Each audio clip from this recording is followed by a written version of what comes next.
Soon is Christmas. Good kids will get presents from Santa Claus. Bad kids will get a good spank from Krampus.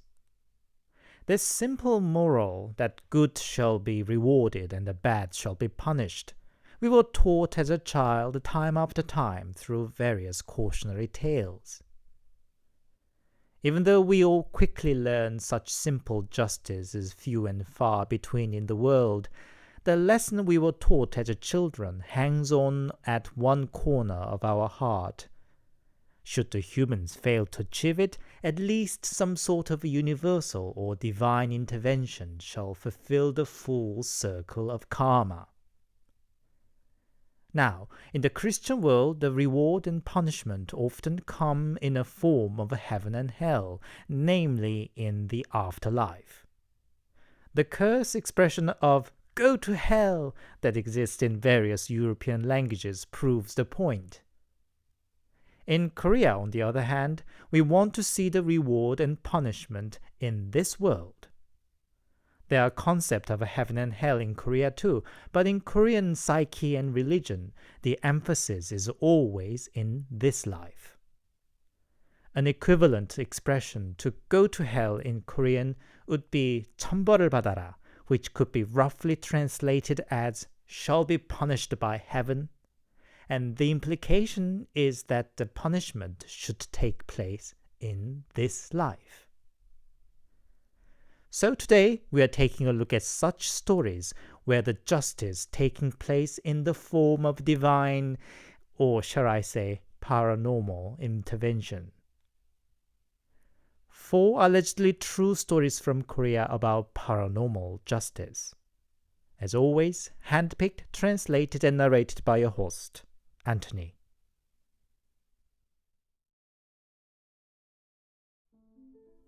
During one monsoon season, an old lady who lived by herself passed away.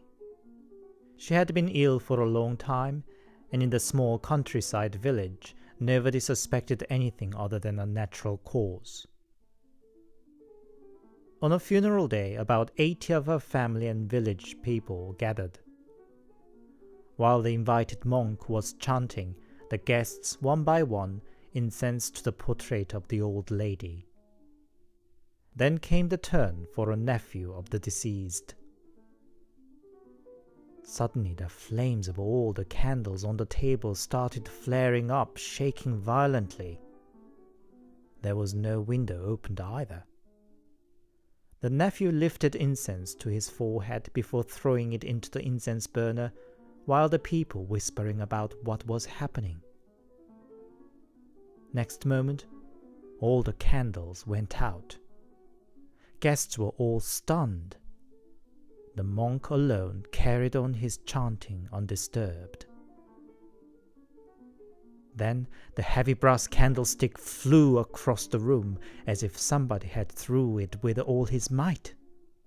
People were baffled. The nephew seemed clearly shaken. He mumbled an unintelligible mixture of words and moan. The monk nevertheless carried on chanting, loud but clear. In the end, the nephew guy picked himself up, threw incense into the burner, and hurried out of the room. The guests didn't know what to think of it all. The son of the deceased asked the monk, "What has just happened?" The monk replied, "It's nothing. I can't tell you right now. But don't worry, everything will become clear in a month's time."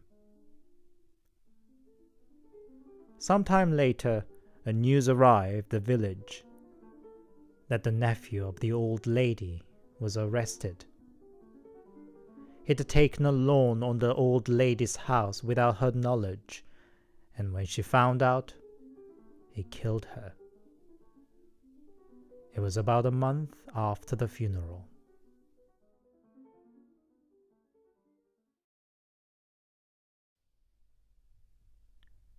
Exactly 64 days before I discharged from the military service, we had a new boy coming to our platoon. He happened to be from the same town and same schools as mine, and that made me pay him special attention. He seemed all around normal, except he wouldn't let anybody hold his right hand, so much so he'd scream if somebody forcefully did. Odd, but I ordered the platoon not to tease the new boy with that. One night, I and the new boy were on the night guard duty. The designated checkpoint was surrounded by mountains, and as usually is the case with the many military bases tucked away in the wild, there were rumors about hearing strange noises, like mysterious footsteps or babies crying. Well, I've never heard any such myself. Anyway, that night, to kill time, I'd been doing most of talking. Then the new boy asked out of blue, "Do you believe in ghosts, Sergeant Kim?" "What? Ghosts? Why, should I tell you some scary stories from our base?" No, thank you. It's okay." After about 10 minutes of silence, he asked out of blue again with a serious face, "Hasn't your grandfather passed some 3 years ago?" WTF? Well, he indeed passed away a year before I started the military service. I never mentioned that to anybody. I felt like testing him a bit to see what he was on. "No way! My grandpa is alive and well. What are you saying?" I said. He seemed confused, but evaded with, "Nothing. Excuse me, Sergeant." Over time, I heard from other colleagues that he'd often inquire others about their dead family members. Very curious. One Sunday, I talked to him privately. "A rumor's going around that you see ghosts," I said. Silence. "It's all right. Tell me if it's true." He finally opened up.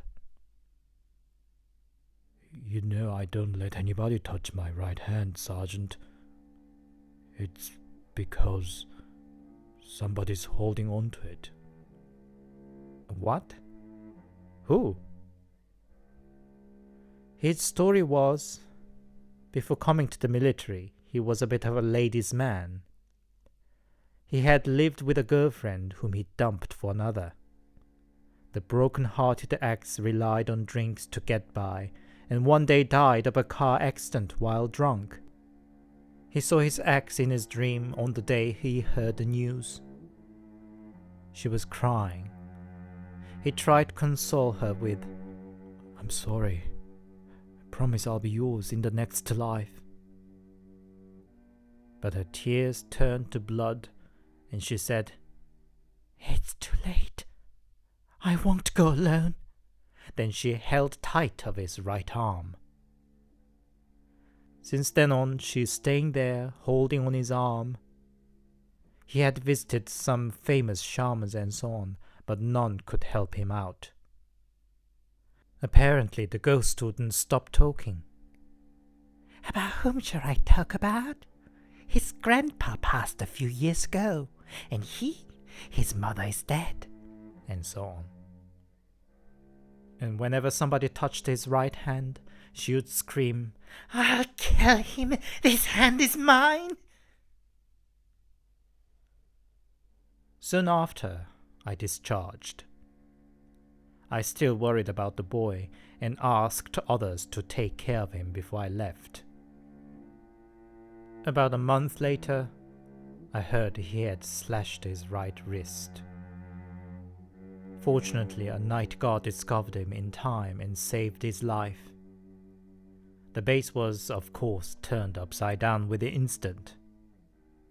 He might be discharged on the ground of his mental health. I remembered what he had said back then. "I deserve all this. It's all my fault. And I shall accompany her to the Netherlands in the end."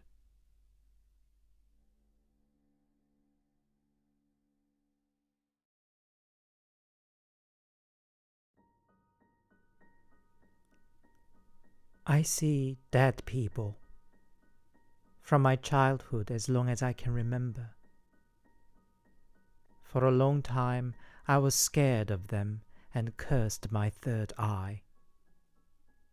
But since this event I'm going to recount, I changed my attitude. I was 14 or 15. I attended an after-school lessons and usually came home after dark, as I did that day. Near my home was a large dormitory for the local factory workers, so when I saw a man following me behind, I simply thought he should be one of the workers. Until I felt chills on my back. I knew that feeling well. It usually comes when I sense a paranormal presence. I instinctively looked back. The man was walking slowly and nonchalantly, but at his feet were two ghosts, both female and both drenched in blood. One had a knife stuck in her head, crying for help, and the other was holding onto his leg as if trying to stop him. She was crying to me, "Run away!" I suddenly remembered what my dad had told me a few days ago, that there seemed to be a rape murder at loose in town. There were 2 victims already, and I'd better stop late evening lessons for the time being. In that short second, I regretted that I ignored his concern. I turned around and started running as I phoned the police at the same time. I looked back to check, and my God, the man was running too, now with a shining blade in his hand. I shouted at him, "If you kill me, you'll die too!" He seemed flinching a bit from my unexpected reaction. Right next moment, the headlight of the car parked behind him came on. I think it was one of the ghosts helping me. And while he turned to look at it, I ran my might. Finding nobody in the car, the men started chasing me again, but soon the loud siren of a police car filled in the street, and the men ran off. I could safely come home in the police car. Next day, a couple of officers visited me to hear my account. I was a naive teenage girl and explained everything, including the ghosts at his feet. The officers exchanged their glances, but their skepticism turned quickly when I explained the look of one of them. A girl, not pretty, but with charming big round eyes and star-shaped earrings. It prompted one of them to produce a photo which matched my description. She was the second victim of the murderer. Fortunately, the murderer was caught not long after. I hear he was found dead in his prison cell under inexplicable circumstances. Now, I don't fear ghosts. After all, my life was spared by one of them.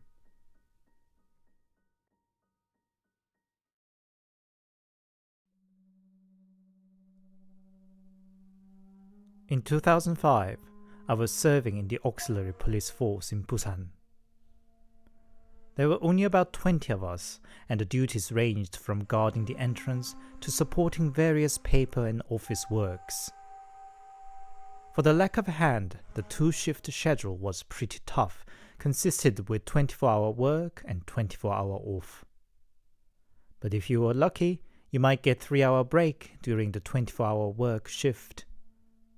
Most would, of course, catch a short sleep. One morning I was doing paperwork, and a detective rushed in. He handed me a note and ordered me to write a crime report based on the memo. It was a homicide case. A stolen taxi vehicle was found abandoned a few days ago. Inside was a body of a young woman, stabbed multiple times. An act of vengeance suspected and currently under investigation.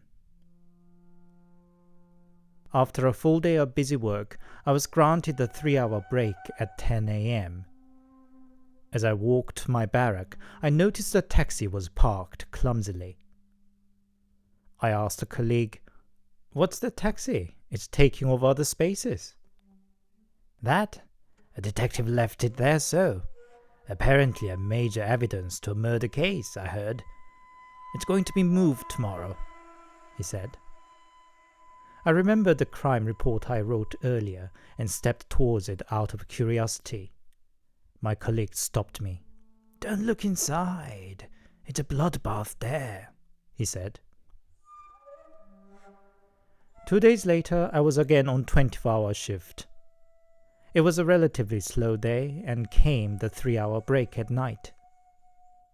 I thought to have a smoke before heading to the barrack. At the backside of the office was a dedicated smoking area, mainly reserved for visitors, but since it was empty late in the day, I could have a relaxed smoke. Then, in the hazy light coming from the windows of the office, I saw a taxi parked in the corner. After dealing with all sorts of crime cases ranging from petty pocket-picking, drunken vandals to suspected suicide, I had forgotten all about the murder in the taxi. I was simply thinking why the heck a taxi should be parked there and went to check on it. I was looking into the driver's seat, but on my peripheral vision, I could see a woman lying on the back seat. Only then I was hit by the realization of what this taxi was. I could not see clearly in the darkness, but I could see dark stains all over the seat. I was already frozen with fear when the woman at the back seat suddenly shot up. My flight mode kicked in and I just turned around and ran. I could only just mutter, shit. I saw a man standing at the smoking area. I just needed the presence of another human being to shake off the panic, so I stood next to him and put light on another cigarette. The man, looking like a visitor, talked to me first. "May I have a light?" "Sure." We both puffed out long smokes a while in silence. It was the man who opened the mouth first again. "It's really too much." "Excuse me?" I said. "I'm the victim's family, and they're calling me in every day for days already," he said. I explained that I was just an auxiliary police, and unfortunately not in the position to help him much. After an awkward silence, he spoke again with a deep sigh. "My girlfriend is dead, and I have to turn up here for the 3rd time already." He was apparently the boyfriend of the murder victim found in the taxi. I felt sorry for him. I was dumped by my girlfriend myself before I started the police service, but I could not even begin to imagine to lose one's girlfriend in such a violent way. What I just saw in the taxi flashed back in my mind, and wondered for a second if I should tell him about it. But I decided not to, for the fear he might think I was nuts, or he himself might go nuts from already shaken state of mind. He asked for a light for the second cigarette. I just handed him my lighter. "Take it, I have spares." "Thank you." Our conversation was choppy and awkward, but he carried on. "I know I shouldn't accuse somebody without a proof, but I suspect it was the taxi driver." "Do you think so?" I said. "I saw him all scared and fidgety earlier during the interview. His report of his vehicle stolen must have been false to start with." I like detective stories myself, but having the real murder case and its bloody evidence so near and real, I wasn't in the mood to join in. "I'm sure the killer will be caught, whoever it may be. It is terrible to kill a person like that," I said. "I don't care what the law says. I'm gonna crush him with my own hands." He was getting emotional. It was totally understandable. I would have felt the same if I were in his shoes. But I wasn't in the mindset nor the situation to get too involved. I excused myself that I should get back to my duty. I peeped back on my way to the barrack and saw the man walking towards the taxi. Was he going to see what I saw inside the taxi too? Was it really a ghost, or was it just me hallucinating? Despite myself, I was keep watching on the man. He had yet another cigarette in his mouth and was looking in the taxi. I couldn't make out the details of his face or movement in the dark, but he seemed blanked out. I soon gave up and went back to my barrack. I lied down to sleep, but could not shake off various thoughts easily. If she that I saw was really a ghost, and had I not run so fast, might she have told me who the killer was? I managed to fall asleep, only to have a short but vivid dream. I was sitting on the passenger seat of a running car. I could barely make out a man was driving, but his image was so hazy I wasn't quite sure if somebody was actually driving at all. But car was nevertheless running on a frightening speed, so fast I could feel the tingling sensation of the speed through my body. In front of us was a crosswalk, and a child was crossing. Before I could say, "Slow down," our car just hit the child, never slowing down. The windshield was sprayed with blood. I screamed we should stop, but the driver said, "It's all right," and simply turned on the wipers. It wiped out the coat of blood on the windshield, but blood kept flowing down as if somebody was pouring it down from the ceiling. I could not say anything more, and the eerie sound of wiper moving and the speeding car running filled the space. Out of impulse, I looked back and saw a woman stabbed all over. I screamed and shouted to stop the car, and the blurred image of the driver turned into the man, the boyfriend of the dead woman. I kept shouting until the car crushed into something and rolled down, tossing me around in the car. I woke up screaming. I slept in my uniform, and it was drenched in sweat. It was time to go back to work again. Dark and scary foreboding ran through the veins of my blood, but what else could I do but reluctantly go back to my duty? Next day, despite it was my day off, I was called in to cover the entrance guard duty because every available personnel was caught up in the mock training scheduled that day. Normally the entrance guard was a two-person's job, but I alone was on. I got very busy helping visitors and direct cars to appropriate parking spots. Suddenly a police minivan rushed in, and 3 detectives took a handcuffed man out. As the group passed in front of me, the arrested man's eyes met mine. I felt all my nerves popping out of my body. That calm face, despite the situation, was the boyfriend of the murder victim. Recognizing me, the man shouted, "Hey, hey!"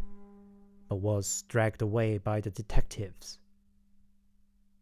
The night before, I had apparently encountered the murderer, his murder scene, the taxi, and possibly the ghost of his victim all at the same time, while he was putting on the act of distressed boyfriend.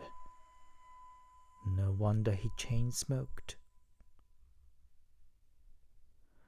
Later I got to read the case report. The man turned himself in by confessing on the phone. Stealing the taxi was all part of the plan to eventually frame the taxi driver. The motive was the revenge on his unfaithful girlfriend. Now I have long finished the police service, but to this day remember the night when I passed a lone car parked in the dark at night. I still wonder if my dream was a prediction, and what made the man to turn himself in. Could it have been something he saw in the taxi that night? And what did he want to say to me when he called me out on his arrest? And one last thing that denies me from brushing this all off clean is that I still get the same dream occasionally. I wonder if there's yet something uncleared with the case.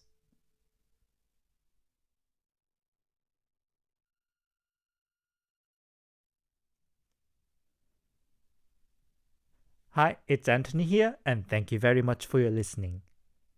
It's Christmas! I honestly have no idea where this year has gone. In the Western world, Christmas is for family gathering. In Korea, it's a day to party with lovers and friends. But this year, neither seem to be able to take place as usual, given the situation. Despite of it all, I hope you make the most of it and make the holiday as enjoyable as possible. Hopefully my stories contributed to it a little. I think I'll give myself 1 week break for Christmas and New Year and back on the first Sunday of 2021. So my big wishes for you all to have a Merry Christmas and have a happy New Year. See you next year.